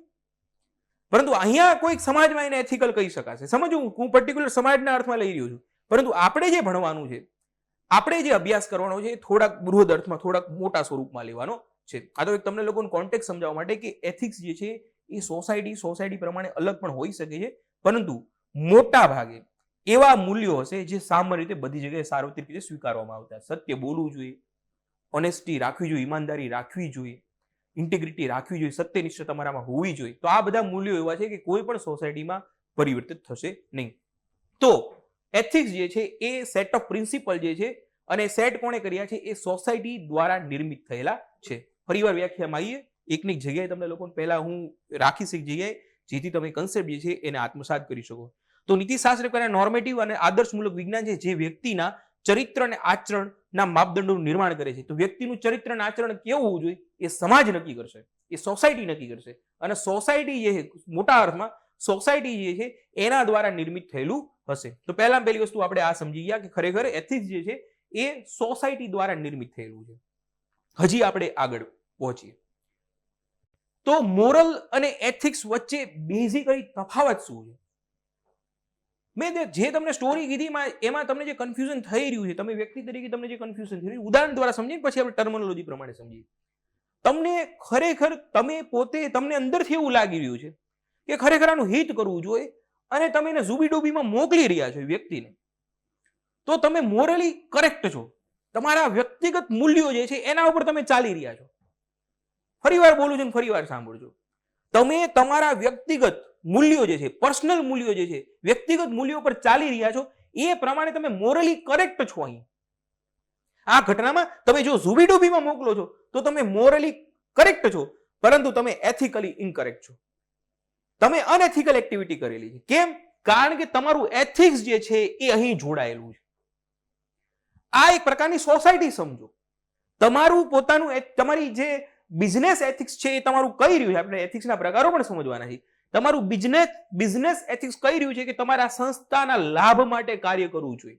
આ સંસ્થા જે છે એના લાભ માટે કાર્ય કરવું જોઈએ. આ વ્યક્તિ આવી રહ્યું છે આ સંસ્થામાં, તો તમારે આ સંસ્થામાં એના એડમિશન થાય એનો પ્રયત્ન કરવો જોઈએ. તો આ સંસ્થા માટે તમે જે કામ કરી રહ્યા છો એ તમને, કારણ કે તમારું કામ જ એ છે કે સંસ્થામાં એડમિશન થાય. તમારું પોતાનું કર્તવ્ય જે છે, તમારી ડ્યુટી જ આ છે, તમારું કર્મ જ આ છે. તમારું કર્મ કહી રહ્યું છે કે તમારા સંસ્થા પ્રત્યે વફાદાર રહેવાનું છે, તમારી ઇન્ટિગ્રિટી આ સંસ્થા પ્રત્યે રહેવી જોઈએ, પણ નથી રહી. તો મતલબ એ છે કે તમે અહીં તમે એથિકલ નથી રહ્યા, તમે અનએથિકલ છો, પરંતુ તમે મોરલી કરેક્ટ છો. તો આ એક ઉદાહરણ દ્વારા સમજીએ, પરંતુ હજી પણ આપણે એને બહુ ટુ ધ પોઈન્ટ એક શબ્દ પ્રમાણે સમજવાની કોશિશ કરીએ કે શું કહેવા માંગે છે. તો પહેલા નાની નાની શબ્દો લખ્યા છે, પરંતુ આપણે મેઇન વસ્તુ આવીએ કે મોરલ જે છે એ સામાન્ય રીતે વ્યક્તિગત વર્તન સાથે સંકળાયેલું છે. એ પર્સનલ બિહેવિયર છે. એક પ્રકારની તમારી વ્યક્તિગત પોતાની એક માન્યતા હશે ને, સમાજ ગમે માનતો હશે, પણ તમે અલગ વસ્તુ માનતા હશો. તો એથિક્સ જે છે એ સમાજ શું માને છે એ બતાવે છે. એક આઉટર સાઈડ, બાહ્ય દુનિયા શું કહી રહી છે એ બતાવી રહ્યું છે. જે બાહ્ય રીતે આપણે જે દેખાઈ રહ્યું છે એ શું માની રહ્યા છે એ આપણને એથિક્સ કહે છે. એના બાહ્ય દુનિયાના માપદંડો શું છે, જે બાહ્ય સામાન્ય દુનિયાના માપદંડો શું છે એ આપણને એથિક્સ કહે છે. અને મોરલ જે છે એ આપણને આંતરિક રીતે શું માનીએ છીએ એ આપણને આપણું મોરલ કહેશે. ધારો કે અહીં તમે આ ફરીવાર ઉદાહરણ તમે જોજો, તમે લોકો પિક્ચર ક્લિયર. સામાન્ય રીતે એથિક્સ માટે છે કે સામાન્ય રીતે વ્યાવસાયિક વ્યવહાર અને વર્તન સાથે જોડાયેલું છે. આ તો સામાન્ય રીતે એક એક્ઝામ્પલ માટે કીધું. જનરલી આ એક આપણી જે સોસાયટી છે એની સાથે જોડાયેલું છે. કોઈ પણ સમુદાય અથવા સંસ્કૃતિમાં પ્રચલિત રીત રિવાજો છે, તમે માનતા છો. ધારો કે આપણે એક શબ્દ વાપરેલો છે મોરલ પોલિસિંગ. કોઈ પ્રેમી, રાજકોટમાં એમાં બહુ બધી ઘટનાઓ બનતી હોય, તમને ખબર હોય. કોઈ ગાર્ડનમાં પ્રેમી પંખીડાઓ આવતા હશે ને તો લોકો ત્યાં પોતે આવી જાય, ડંડો લઈને મારવા લાગે કે આ તો ખોટી વસ્તુ છે. તમે માની રહ્યા છો પ્રેમ કરો ખોટો છે, તમે માની રહ્યા છો. સમજો, ધારો કે આપણે જનરલી કેવું, આપણે મોરલી ધારો કોઈ વ્યક્તિ જે છે એ ચુંબન કરતો હોય તો આપણે શું કરીએ, એનો વિરોધ કરીએ કે ચુંબન કરવું ખોટું છે. જાહેરમાં ચુંબન કરે, સૌરાષ્ટ્રમાં મારે તમને લોકો જો બહાર તમે ચુંબન બુંબન કરતા હોય તો. જનરલી સમજો, અર્થ એક્ઝામ્પલ આપી રહ્યા. પણ તમે બારે મૂત્ર વિસર્જન કરતા હોય તો તમને કોઈ નહીં રોકે. તો ત્યાં મોરલ જે છે એ ચુંબન કરવું જે છે એ મોરલી, એટલે માટે મોરલ પોલિસી ગાર્ડનમાં પકડીને મારે છે, આ કરવાનું તમારે. પણ તમે એવું સામાન્ય રીતે જોયું ક્યારે કે કોઈ દંડો લઈને આવ્યો અને વ્યક્તિઓ જે છે બારે જાહેરમાં પેશાબ કરતો હશે, એને કોઈ માર્યો હશે? એવું આપણે નથી જોતા. તો અહીં આપણા મોરલ્સ, આપણી અંદરથી જે સંસ્કૃતિ, બંને સંસ્કૃતિમાંથી જ આવે છે, પણ અહીંથી જનરલી સમુદાય અંદર શું માની રહ્યા છે વ્યક્તિગત રીતે એ જે છે. સંસ્કૃતિ અલગ હોઈ શકે છે. વર્તનનું શુદ્ધ ધોરણ છે એબ્સોલ્યુટ સ્ટાન્ડર્ડ ઓફ બિહેવિયર, કે બધા એબ્સોલ્યુટ સ્ટાન્ડર્ડ ઓફ બિહેવિયર મતલબ કે ધારો કે સમાજ જે છે એ સમાજમાં બધા આ જ કરવાનું છે. ધારો કે એક સમાજ જે છે, એક્ઝામ્પલ સાથે સમજાવું. ધારો કે જૈન સમાજ છે. આ તો સમાજ એટલે કાસ્ટની વાત કરી નાખું, પણ જૈન સમાજ કરતા આપણે નોન વેજીટેરિયન સમાજ રાખીએ. પ્રકારની એક સમાજ જે નોન વેજીટેરિયન છે, તો એમાં નોનવેજ જે છે, નોનવેજ ખાવું જે, સોરી, વેજીટેરિયન સમાજ છે, અને ત્યાં નોનવેજ ખાવું જે છે એ એમના માટે એથિકલી ઇનકરેક્ટ વસ્તુ છે, અનએથિકલ છે. પણ અંદરથી એમાંથી કોઈ વ્યક્તિ એવું માને છે કે ના ના એમાં કોઈ ખોટું નથી. એનું મોરલ્સ એવું કહે છે કે એ પોતે એવું માને કે ના ના નોનવેજ તો ખાઈ શકાય છે. તો એનું મોરલ્સ વ્યક્તિનું અલગ છે, એનું એથિક્સ અલગ છે. સામાન્ય રીતે લગભગ ઘટના આવી બનતી હોય છે કે આ વ્યક્તિનું મોરલ છે અને આ વ્યક્તિનું એથિક્સ છે. મોટા ભાગે તો એવું જ બનતું હોય છે કે એનું મોરલ્સ અને એથિક્સ સમાન રીતે ચાલતા હોય છે, પણ ઘણીવાર વ્યક્તિનું મોરલ અલગ હોય ને એનું મોરલ જે છે એ અલગ હોય અને એનું એથિક્સ જે છે એ અલગ હોઈ શકે છે. બાકી મોરલ અને એથિક્સ જે છે એ જોડે જોડે પણ ચાલતા હોય છે. ધારો કે સત્ય બોલવું જોઈએ, તો અંદરથી પણ આપને ખબર છે કે ભાઈ સાચું બોલવું જોઈએ, કરતા જો શું હોવું જોઈએ એ આપને ખબર છે, શું છે એની વાત જ નથી. તમને ખબર છે, મને ખબર છે, ભ્રષ્ટાચાર ના કરવો જોઈએ, કરીએ વસ્તુ અલગ છે, અંદરથી તો ખબર છે કે શું હોવું જોઈએ. સમાજનો દરેક વ્યક્તિને પૂછશો, તમે ગમે એને પૂછશો તો કહેશે હા ભ્રષ્ટાચાર ના કરવો જોઈએ. તો મોરલી અને સાથે સાથે એથિકલી આપણે વસ્તુ માનતા હોય છે, કરતા શું હોય છે એની ચર્ચા જ નથી, શું આપણે હોવું જોઈએ અથવા માનીએ છીએ એની ચર્ચા છે. તો પહેલી વસ્તુ કે આ એક પ્રકારની આંતરિક વસ્તુ છે. સંસ્કૃતિમાં સ્વીકાર્ય સામાજિક વર્તન બદલાઈ શકે, ધોરણો સાર્વત્રિક અને અપરિવર્તનશીલ છે, ફેરફારને પાત્ર નથી. સાર્વત્રિક મતલબ કે સમાજમાં એક તમારો જે સોસાયટી, તમે જે કલ્ચર, તમે કોઈ એક સમાજ જે માની રહ્યા છો એ સમાજમાં, અહીં કાસ્ટની વાત નથી, અહીં સમાજ એટલે બહુ બૃહદ અર્થમાં છે. ઇન્ડિયન સોસાયટી આપણે ભણવાના, તમે લોકો આપણે બધા ભણીએ છીએ, આપણે જીપીએસસીમાં સિલેબસમાં છે, એટલે એ અર્થમાં અહીં સમાજને તમારે લોકોએ લેવાનું છે. તો personal belief about right and wrong, standard of behaviour set by the group of professions અથવા તો સોસાયટી, કે એક પ્રકારનું સ્ટાન્ડર્ડ નક્કી કરે કે આવું કરવું જોઈએ, સમાજે નક્કી કર્યું, સોસાયટીએ નક્કી કર્યું છે, કોઈ ગ્રુપે નક્કી કર્યું છે કે આવું હોવું જોઈએ, તો આપણે એને એથિક્સમાં ગણશું. પણ અંદરથી તમે પર્સનલ માનો છો કે તમારું જમીર એમ કહે છે કે આવું હોવું જોઈએ, હું પોતે નથી માનતો, તમે જ્યારે કહેશો ત્યારે એ મોરલ્સ હશે. આપણે સામાન્ય રીતે આપણા જવાબમાં એથિકલ થવાનું છે. અહીં આપણે એટલા માટે સમજીએ કે આપણા જવાબમાં આપણે શું બનવાનું છે. સામાન્ય રીતે આપણા જવાબમાં આપણે એથિકલ થવાનું છે. તમે વ્યક્તિગત રીતે અલગ અલગ માનશો એમ નહીં ચાલે. આપણી માટે અલગ અલગ પ્રકારના સેટ ઓફ રૂલ્સ આપણી પાસે છે, અમુક પ્રકારના સ્ટાન્ડર્ડ સેટ મૂકેલા છે, કોન્સ્ટિટ્યુશનલ વેલ્યુઝ આપણી પાસે મૂકેલી છે. તમે અધિકારી બનવાના છો તો તમારી પાસે અલગ અલગ પ્રકારના રૂલ્સ એન્ડ રેગ્યુલેશન તમને આપી દીધા છે. તમારી માટે અલગ અલગ પ્રકારના કોડ્સ છે. શું સારું હોવું જોઈએ, શું ખરાબ હોવું જોઈએ, ઓલરેડી તમને લોકોને અધિકારી બનશો એટલે કહી દીધું છે. તમને આ વિશે એટલા માટે ઇન્ટ્રોડ્યુસ કર્યું છે કે તમારે આ આધારે ચાલવાનું છે. તમે તો અલગ વસ્તુ, તમે તમારા સમાજ અને સોસાયટીને તમારા પોતાના અનુભવ આધારે દરેક વ્યક્તિ, દરેક અધિકારી અલગ અલગ માનશે, તો એમ થોડું ચાલશે. આપણે આ પ્રમાણે ચાલવાનું છે. કોઈ પણ હાલતમાં તમારે વળગી રહેવાનું છે. આપણે તફાવતો સમજી લઈએ છીએ, પણ આપણે શું કરવાનું છે એ પણ સમજવાનું છે. સામાન્ય રીતે આપણે આ જે એથિક્સ છે એને જ પકડી રાખવાનું છે. જે સ્ટાન્ડર્ડ રૂલ્સ આપને આપ્યા છે એને વળગીને આપણે આગળ વધવાનું છે. અમુક પરિસ્થિતિ એવી આવશે કે જ્યારે તમારે પોતાના મોરલ્સ છે, એક અર્થમાં, બહુ પાતળા અર્થમાં, એને પણ પકડવાની કોશિશ કરવાની છે.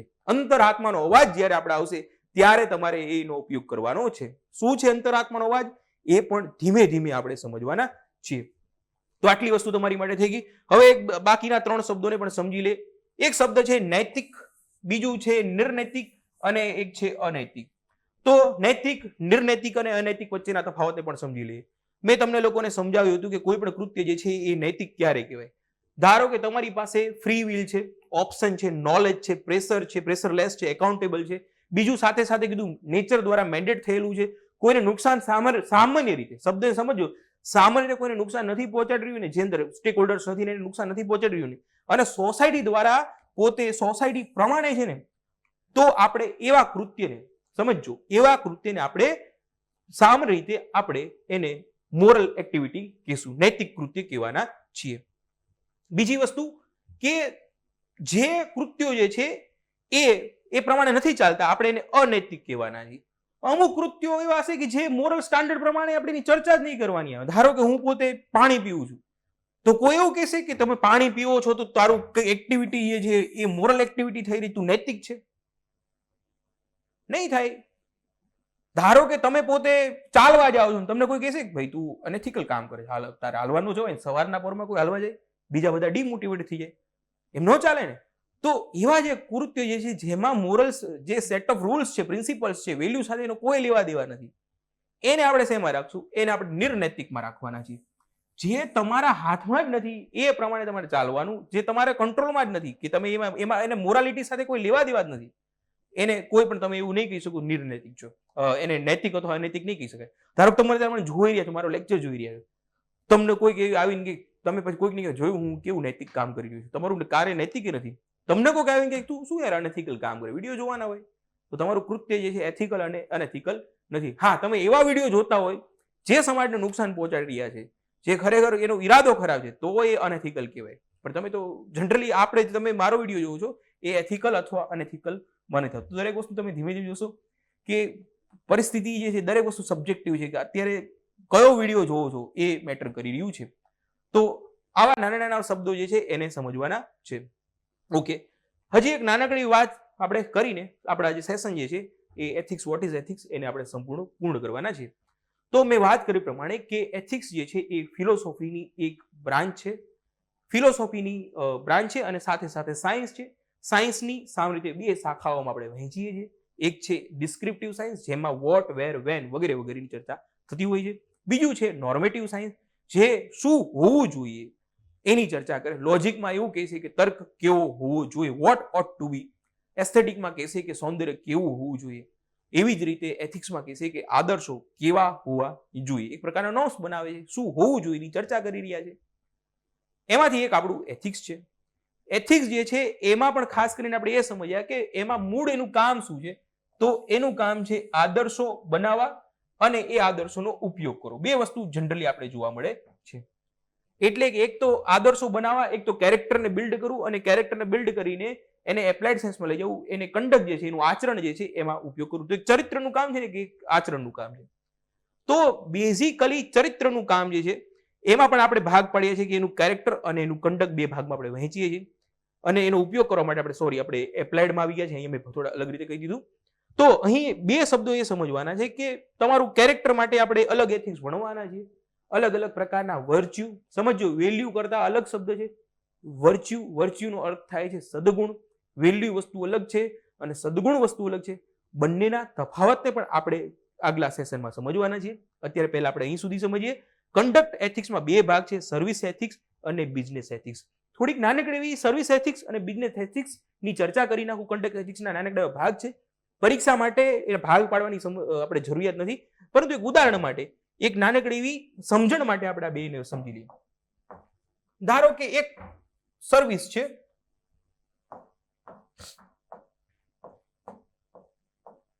એક કૃત્ય જે છે આપણું એ સેવા સાથે જોડાયેલું. સાદા અર્થમાં કન્સેપ્ટ માટે જરૂરી છે, બાકી પરીક્ષા પૂછાય એના માટે નહીં, કન્સેપ્ટ માટે. એક છે સેવા, એક જે છે એ છે સેવા, અને બીજું જે છે એને આપણે સાદા અર્થમાં વ્યાપાર માટે, વ્યાપાર સાથે સંબંધિત એ રીતે. બિઝનેસ કે વ્યાપાર, તમારા કન્સેપ્ટ સમજવાની કોશિશ કરજો. એમાં બે એક્ઝામ્પલ આપી. ધારો કે કોઈ શિક્ષક છે, ટીચર છે, પોતે ભણ્યો, અલગ અલગ પ્રકારનું અભ્યાસ મેળવ્યો અને એને પોતે એમ થયું કે હવે આપણે ભણીએ. એને પોતે ધીમે ધીમે વાંચન જ એવી રીતે કરેલું છે કે એને એવું થાય છે કે ભાઈ મારે ખરેખર સેવા ક્ષેત્ર સાથે જોડાવું છે. એની પાસે બે ઓપ્શન હોય છે. એ પોતે પહેલાથી જ વિચાર્યું છે કે મારે સેવા ક્ષેત્રમાં જવું કે મારે વ્યાપારિક ક્ષેત્રમાં જવું. તો પોતે વિચાર્યું છે ખરેખર મારે, હું શિક્ષક બન્યો છે તો મારે એવું ખરેખર કર્તવ્ય એવું છે કે મારે સેવા ક્ષેત્ર સાથે જવું જોઈએ. તો એ જે છે એ પોતે સેવા ક્ષેત્રમાં જાય છે. તમે જો બંને રસ્તાઓ અપનાવો છો, બંનેમાં કઈ કઈ ઘટનાઓ ઘટે છે એને સમજવાની છે. હવે થાય છે શું કે તમે સેવા ક્ષેત્ર જાઓ તો તમારા ફાયદા અને નુકસાન શું છે એને આપણે સમજવાના છે. શિક્ષક તરીકે ધારો કે મને વ્યક્તિગત રીતે મને લઈ લો, હું પોતે શિક્ષક છું, બહુ બધું અભ્યાસ કર્યો છે. ધારો કે મેં ફિલોસોફીમાં માસ્ટર ડિગ્રી કરી, પીએચડી ડિગ્રી વગેરે વગેરે કર્યું. જોકે કર્યું નથી, આ તો ખાલી સમજાવવા માટે. અને પછી મને ખબર છે કે મારે શાળામાં ભણાવવાનું છે, તો ત્યાં મારા મનમાં પહેલાથી જ ખબર છે કે મારે પોતે સરકારી કોઈ શાળામાં મારે જોડાઈ જવાનું છે. મારે તો અભ્યાસ જ હું એ રીતે કરવાનો છું કે મારે શાળામાં એડમિશન મળી જાય, શાળામાં મારું પોતે મને નોકરી લાગી જાય, એવી રીતે હું અભ્યાસ કરવાનો છું.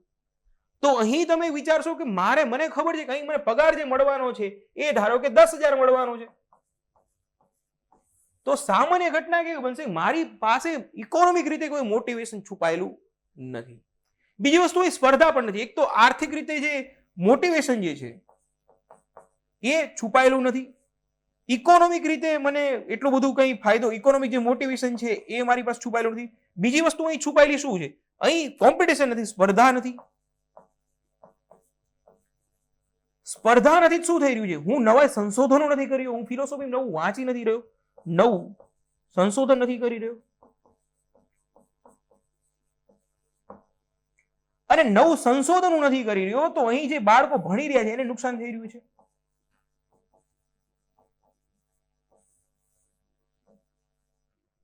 કારણ કે મને પગાર 10,000 મળી રહ્યા છે, મારે સેવા કરવી, મેં મારી સેવા કરી. તો સેવામાં કેટલું હોય સમજો, સેવામાં કેટલું છે. બીજી બાજુ હું રહ્યો એ પોતાને ખબર પડે છે કે ભાઈ આપણે વાં છે સ્પર્ધા, આપણે ગાંધીનગરમાં જવાનું, ગાંધીનગરમાં જઈને ક્લાસીસ ખોલું, ગાંધીનગરમાં 300 જેટલા ક્લાસીસ છે, હું ત્યાં જવાનો છું અને ત્યાં હું કોઈ પણ હાલતમાં હું ત્યાં પોતે પોતાનું નામ કરીશ તો હું શું કરવાનો? તમે પ્રેક્ટિકલ સાયન્સમાં સમજો. સામાન્ય રીતે આપણે આને નેગેટિવ લેતા હોઈએ છીએ, બિઝનેસ એથિક્સને નેગેટિવ નથી લેવાનું. એના ફાયદાઓ પણ જો બંને સાઈડ જોવાની છે તમારે, કારણ કે તમે પોતે અધિકારી બનશો તો તમારે સર્વિસ એથિક્સ અને બિઝનેસ એથિક્સ બંનેનું કોમ્બિનેશન તમે હોવા જોઈએ. અને આ જ છે આપણે અભ્યાસક્રમમાં ધીમે ધીમે જોશું કે આપણી પાસે બધી વસ્તુ જે છે, આપણી ચાંચ બધી જગ્યાએ ડૂબેલી હોવી જોઈએ. તો તમે પોતે સામાન્ય રીતે શું કરવાના છો કે હું પોતે ગાંધીનગર આવી જઈશ કે ભાઈ સરકારી બરકારી શાળા નહીં, મારો પ્યોર ઈરાદો છે પૈસા કમાવા. દર મહિને મને ખબર છે કે મારે ગમે એમ કરીને 50,000 રૂપિયા ભેગા કરવાના છે, 50,000 રૂપિયા ભેગા કરવાના છે. પણ પ્રોબ્લેમ શું છે કે એમ થોડા 50,000 ભેગા થઈ જાય, એ સ્પર્ધા છે. અહીં એકના માથાના એક છે, અંદર ઘૂસવા દેવા નથી, કોઈ લેક્ચર કોઈ જગ્યાએ મળે એવી હાલત નથી. અને ક્યાંક ને ક્યાંક 2017-18 નું જયારે લેક્ચર ચાલુ કરે ત્યારે ખરેખર આવી જ હાલત હતી. આ થોડુંક વાસ્તવિક ઉદાહરણ પણ આપી રહ્યો છું. તો ત્યારે શું કરવું જોઈએ? ત્યારે ખરેખર આવી સ્પર્ધા છે તો સ્પર્ધામાં ટકવા માટે શું કરીશું? સમજો, જ્યાં કોમ્પિટિશન હશે ને ત્યાં જે એન્ડ યુઝર હશે એને ફાયદો થવાનો છે. અહીં સ્પર્ધા જ નથી. અહીં ધારો કે શાળામાં હું જઈશ તો 30, ધારો કે શાળામાં ભણાઈ રહ્યો તો 30 બાળકો છે તો છે જ તે. એ મને કોઈ મારી પાસે લઈ નથી લેવાના. અહીં મારી પાસેથી બાળકો લાવવા માટે મારે દિવસ રાત એક કરવા પડશે, ત્યારે મારી પાસે એક એડમિશન થશે. તો અહીં સ્પર્ધા છે, સ્પર્ધામાં ટકવા માટે હું મારી જાતને અપગ્રેડ કરીશ. હું સામાન્ય રીતે કોઈ પુસ્તક એથિક્સ ની લઈને નહીં બેસી જાઉં. યુપીએસસી ના પીવાયક્યુઝ ને ખંખોડી નાખીશ. ધારો કે મારે એથિક્સ નો કોર્સ લોન્ચ કરવો છે તો એના 1 મહિના પહેલા હું બેસી જઈશ અને મારી ટીમ બેઠી હશે. આ તો જનરલી એક વ્યક્તિગત રીતે વિચારો. તો હું 1 મહિના પહેલા હું જનરલી એનાલિસિસ કરવાનું હતું. આ તો અત્યારે 1 મહિનો, પણ શરૂઆતમાં જ્યારે મેં હિસ્ટ્રીનો લેક્ચર ખરેખર રેકોર્ડ કર્યો તો મારે ખરેખર 1.5 વર્ષ થયું હતું અલગ અલગ સંસ્થાઓમાં. અને ખરેખર સ્પર્ધાની અલગ જ વસ્તુ હોય છે. ગાંધીનગરમાં પગ મૂકો પહેલા જનરલી અત્યારે ઓર સ્પર્ધા વધતી જાય. ગાંધીનગરમાં જઈએ તો પહેલા સ્ટેજ ઉપર ચડવું, બોલવું બધું અઘરું હતું. રોજ પ્રેક્ટિસ કરી, રિહર્સલ કરી, વારંવાર રીટેક લઈએ, મિત્રોની સામે બોલવામાં તકલીફ થઈ જાય, બધી વસ્તુ થાય, નિરાશા આવી જાય, શું કરવું શું ના કરવું. કારણ કે ઈરાદો હતો ગમે એમ કરીને ફાવતું હતું, અહીં આપણું ભવિષ્ય દેખાતું હતું, અહીંથી આવવા માંગતા હતા. તો જનરલી શું થયું કે આ તમને લાગે મૂવી જેવી વસ્તુઓ છે કે અમુક વાર વારંવાર રીટેક લેતા હોય, બોલતા હોય, પ્રેક્ટિસ કરતા હોય, પરીક્ષાઓની સામે બોલતા હોય, પ્રેક્ટિસ થઈ રહી છે. શું હું એક શાળામાં કોઈ સામાન્ય શિક્ષક તરીકે જોડાયો હોય તો હું આ કરતો? તમે પોતે પ્રેક્ટિકલી વિચારો, તમારી જાતને મૂકીને વિચારો કે તમે પોતે 10-12 હજારમાં, 20-25 હજારમાં કે કોઈ પણ તમને સરકારી શાળામાં તમને શિક્ષક બની ગયા છો તો શું એફર્ટ નાખશે વ્યક્તિઓ? ખરા નહીં નાખે. કારણ કે એમને હટાવવાની કોઈ પણ સંભાવના નથી. અહીં રોજ રોજની એ માથાકૂટ છે, રોજ રોજ માટેની ચર્ચાઓ છે, રોજ રોજ માટેની ચિંતાઓ છે, રોજ ટકવા માટેનો વિચાર છે. તો ત્યારે પોતાની જાતને કઈ રીતે અપગ્રેડ કરી શકાય, પોતાને કઈ રીતે સૌથી ઉપર લઈ શકાય એના માટેના વિચારો કરશું, સંશોધનો કરશું, ભૂલો થશે, શીખશું, રોજ ચિંતા કરીશું. એક નાનકડો મેસેજ આવશે, ચિંતામાં આવી જશે, પરસેવા છૂટી જશે કે આ વસ્તુ નથી આવી, પેલું નથી આવ્યું. કારણ કે અહીં સ્પર્ધા છે અને સ્પર્ધાના કારણે જે પણ સ્પર્ધામાં છે, જ્યાં પણ સ્પર્ધામાં લોકો હશે એનો ફાયદો એન્ડ યુઝર સુધી જશે. મોનોપોલી નથી, સમજો. મોનોપોલી એક જ વ્યક્તિ હશે તો પણ નહીં થાય. સ્પર્ધા પણ જરૂરી છે. બિઝનેસમાં સૌથી મોટી વસ્તુ જરૂરી છે, સ્પર્ધા હોવી જોઈએ. એક ના હોવું જોઈએ કોઈ પણ, એની જગ્યાએ ઘણા હોવો જોઈએ. આપણે સમજો ધારો ગાંધીનગરમાં કેટલા બધા ક્લાસીસ છે, ઘણા બધા હશે. શું થશે? સ્પર્ધા થશે, પોતાને અપગ્રેડ કરશે, પણ ફીસ કેવી રાખશે? પાછું ટકવા માટે ફીસ ઓછી રાખશે. જો કોઈ બજારમાં ના હોય તો 25,000 ફી રાખી શકાય, 15,000 ફી રાખી શકાય. પણ બજારમાં છે લોકો, તો એની સામે આપણે ફી ગમે એમ કરીને 2,500 રાખશું. પછી હજી વિચારશું ખરેખર ડિસ્કાઉન્ટ આપી દઈએ બીજું 1,000 રૂપિયાનું, 1,500 રાખશું. નાના કોસ્ટ ગણતરી સાથે આગળ વધશું. તો સ્પર્ધા જે છે એનો ફાયદો જે વપરાશકર્તા જે તમે જ પોતે વિચારો કે ખરેખર એક વપરાશકર્તા જે છે એનો ફાયદો અહીં થઈ રહ્યો છે કે અહીં થઈ રહ્યો છે? કારણ કે અહીં થશે, અહીં પોતે એને ખબર છે કે મારે દિવસ રાત એક કરીશ. ભલે એને ખબર છે શરૂઆત બની એવી પણ બનશે કે અહીં 10,000 એને કોન્સ્ટન્ટ આ વ્યક્તિને મળી રહ્યા છે, પહેલા નથી મળી રહ્યા, એને 1.5 વર્ષ સુધી પૈસા નહીં દેખાય, એને 2 વર્ષ સુધી નહીં દેખાય, એને બીજા નાના કામ કરવા પડશે, પણ એ કરશે કારણ કે એને પોતે ગમે એમ કરીને ફ્યુચરમાં પોતે પોતાના ભવિષ્યને જોઈ રહ્યું છે કે આ મારે કરવું જ પડશે. તો અહીં સ્પર્ધા છે, અહીં પોતે સ્પર્ધામાં કોમ્પિટિશનમાં પોતે ફીસ ઘટાડશે, પોતાને અપગ્રેડ કરશે. વિદ્યાર્થીઓ સાથે વિચાર કરો, સેવા અહીં સેવા છે, પણ અહીં એ વ્યાપાર કર્યો છે ત્યારે એનામાં સેવાનો ભાવ વધી જશે. પાછો કેવો સેવાનો ભાવ? એ સારામાં સારી સર્વિસ જે છે એ આપવાનો પ્રયત્ન કરશે. બીજું ઉદાહરણ સાથે સમજીએ. ધારો કે તમે ડોક્ટર છો, એમબીબીએસ છો. એમબીબીએસ છો, તમને લાગે તમે એમઓ બની જશો, 50,000 નો તમારી સેલેરી છે, અને તમે નક્કી કરશો ગમે એમ કરીને 50,000 એમઓ થઈ જાય, વાત શાંતિથી હું ગમે મેડિકલ સ્ટોરમાં જોડાઈ જઈશ, જે દવાખાના, જે સરકારી દવાખાનામાં જોડાઈ જઈશ, પૈસા મને મળવાના છે. તમે જાઓ છો, 10 વાગે જાઓ છો અને 6 વાગે છૂટી જાઓ છો, શાંતિથી આરામ કરો છો, મોજ કરો છો, તમે લોકોની સેવા પણ કરી રહ્યા છો. પણ તમે એમબીબીએસ છો, તમે પોતે અમદાવાદ, ગાંધીનગર અથવા તો વડોદરા જેવા મહાનગરમાં છો, મોટા મોટા ડોક્ટરો પોતે 30, 40 વર્ષથી પોતાનો જે પગ જે છે જમાઈને બેઠા છે, R&D સારું એવું કરે છે, રિસર્ચ કરીએ છે, ડોક્ટરના અર્થમાં તો ઓર સાચું થશે, શિક્ષક કરતા પણ ડોક્ટરનો અર્થ સમજીએ, એ સારામાં સારું R&D કરશે. એને ખબર છે કે હું સારું કામ કરીશ તો લોકો ગામડામાંથી મારી પાસે આવવાનું છે. તો એ સ્પર્ધાના કારણે પોતાને સારામાં સારો અભ્યાસ કરશે. એ પોતે પહેલાથી નક્કી હશે ને, અહીંથી જ પહેલા શરૂઆત થશે. એને ખબર છે કે મારે ખરેખર ડોક્ટર બનીને મારે ખરેખર મેડિકલ ઓફિસર, ખાલી મેડિકલ ઓફિસર બનવું છે, તો એ પોતે સારામાં સારી કોલેજમાં એડમિશન માટે એટલી મહેનત નહીં કરે. કરશે મહેનત, જનરલી ડોક્ટર તો ફિલ્ડ જ એવું છે, પરંતુ અહીંને ખબર છે કે મારે કોઈ પણ હાલતમાં મારે બિઝનેસ જ કરવાનો છે. તો એ શું કરશે? એ સારામાં સારી જે કોલેજ જે છે એમાં એડમિશન લેવા માટે પોતે તત્પર થઈ જશે. એ ટોપમાં રેન્ક મારવાનો પ્રયત્ન કરશે. શરૂઆતથી જ એની એફર્ટ હશે. એ પરીક્ષા પાસ કર્યા એમબીબીએસ થી નહીં અટકે, હજી એ પોતે રિસર્ચ કરશે, એ પોતે એમડી બનશે. તો એમાં પણ પોતે અલગ અલગ ન્યુરોલોજીમાં પોતે એમાં અલગ અઘરામઘરી શાખામાં જવાની કોશિશ કરશે કે હું એવું કરું અને લોકોની જે સમસ્યાઓ છે એનું સમાધાન કરવાની કોશિશ કરે. જેટલા લોકોનું હું ઇલાજ કરીશ એટલા લોકો મને ઓળખતા થશે. પ્રેક્ટિકલ સાયન્સમાં વિચારો, એની સ્પર્ધામાં ટકવા માટે પોતાની જાતને ગજબના અપગ્રેડ કરે છે, અને આ વાત સાચી પણ છે, તો જ એને પૈસા મળે છે. તો અહીં આ કન્સેપ્ટ પણ જોડે સમજવાનો જરૂરી હતો કે આપણે, અને હા, આ કન્સેપ્ટ સમજાવ તો આપણે એ સમજવાનું છે, એક નાનકડી લાઈન છેલ્લે અને પછી સેશન પૂર્ણ કરીએ, કે આપણે સર્વિસ કે એઝ અ ઓફિસર તમે અધિકારી બનશો, તમે આઈએસ બનશો, તમે ગેસ બનશો, ત્યારે તમે ડીવાયએસપી બનશો, ત્યારે યાદ રાખવાનું છે તમે જોડાઓ છો તો સર્વિસ એથિક્સમાં જ તમારે સેવા જ કરવાની છે, સેવાના ભાવ સાથે જ આવવાનું છે, પણ તમારે સાથે સાથે બિઝનેસ એથિક્સ પણ રાખવાનું છે, પોતાની વ્યક્તિગત માટે નહીં. તમે આગળ જતા તમે જેમ જેમ આગળ વધશો, મોટા અધિકારી બનશો, તો તમારે પોતે કોઈ સરકારની કોઈ એજન્સીમાં તમે એવી જગ્યાએ એવી પોસ્ટ ઉપર છો જ્યાં તમારે એના આર્થિક લાભ થાય, એની તમારે તકેદારી રાખવાની છે. તો તમારે બિઝનેસ એથિક્સ પણ અપનાવતું રહેવું પડશે. બિઝનેસ એથિક્સમાં જે અપગ્રેડ કરો એમાંથી જે ગુણો જે છે, ધારો કે પોતાની જાતને સતત અપગ્રેડ કરવાની જે છે, એ તમારે બિઝનેસ એથિક્સમાંથી શીખતું રહેવું પડશે. સેવાનો ભાવ તો તમારો જોશે તે, પણ પોતાની જાતને સતત અપગ્રેડ કરવી, સતત સ્પર્ધાનો માહોલ બનાવો, એન્ડ યુઝર સુધી સૌથી સારામાં સારી સર્વિસ પહોંચે એના માટેની સેવા, એ પ્રયત્નો કરવા, એ પણ તમારે અપનાવવાનું છે. તો તમારે આપણે પહેલામાં પહેલી વસ્તુ સમજવાની છે કે આપણે સેવા, સર્વિસ એથિક્સ અને બિઝનેસ એથિક્સ બંનેમાં માસ્ટરી લેવાની છે. તો બસ આજના સેશનમાં આપણે આટલું જ રાખીએ. પછીના સેશનમાં હવે આપણે અલગ વિવિધ પ્રકારની જે આઈડિયોલોજી છે, ડિઓન્ટોલોજી, ટેલિયોલોજી છે, સુખવાદ છે, સ્વાર્થવાદ છે, એની ચર્ચા કરવાના છે. અલગ અલગ પ્રકારના જેના પણ કન્સેપ્ટ છે, આપણે સાથે સાથે ભગવદ્ ગીતામાંથી આપણે શું શીખી શકીએ એની પણ ચર્ચા કરીશું. ગાંધીજીનો સર્વોદયનો જે સિદ્ધાંત જે છે ત્યાંથી આપણે શું શીખવાના છે.